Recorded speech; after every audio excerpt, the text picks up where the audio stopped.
మనందరం ఒక కార్యక్రమం చేయాలని అనుకోవడం మంచి పరిణామం. బీజేపీ ఒక ప్రయత్నం చేసింది. ఆ ప్రయత్నానికి దేశవ్యాప్తంగా వాళ్ళు ఊహించిన దానికన్నా ఎక్కువ వ్యతిరేకత ప్రారంభమైంది. ఈ వ్యతిరేకతను తగ్గించుకోవడానికి తక్షణమే బీజేపీ మరో ప్రయత్నం ప్రారంభించింది. ఇప్పటికే దేశ ప్రథమ పౌరురాలుగా ఒక గిరిజన మహిళను రాష్ట్రపతిగా చేశారు. ప్రధానిగా ఒక ఓబీసీ వ్యక్తి ఉన్నాడు. ఇప్పుడు అంబేద్కర్ పైన వాళ్ళు చేసిన వ్యాఖ్యలకు దేశ ప్రజల నుంచి తీవ్రమైన నిరసన వ్యక్తమైన నేపథ్యంలో ఒక కరుడు కట్టిన ఆర్ఎస్ఎస్ వాది దళితుడిని తీసుకొచ్చి బీజేపీ జాతీయ అధ్యక్షుడిగా చేయబోతుంది. బీజేపీ కొత్త ఎత్తుగడ.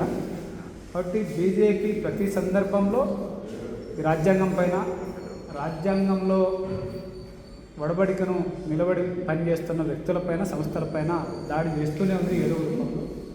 ఆ దాడిని సమర్థించుకునే క్రమంలో వాళ్ళకు సంబంధించిన కరుడుగట్టిన ఆర్ఎస్ఎస్ వాదులను వాళ్ళ సంస్థలకు ఏదో పద్ధతిలో పెద్దవాళ్ళని చేసి మాది మనువాద పార్టీ కాదు, ఈ దేశంలో అందరికీ అనుకూలమైన పార్టీ అని చెప్పిపోతుంది.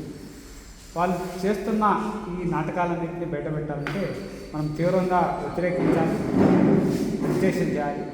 కాబట్టి మనం కూడా కలిసి చేస్తున్న కార్యక్రమానికి మా వైపు నుంచి కావాల్సిన సహకారం అందిస్తామని తెలియజేస్తాం.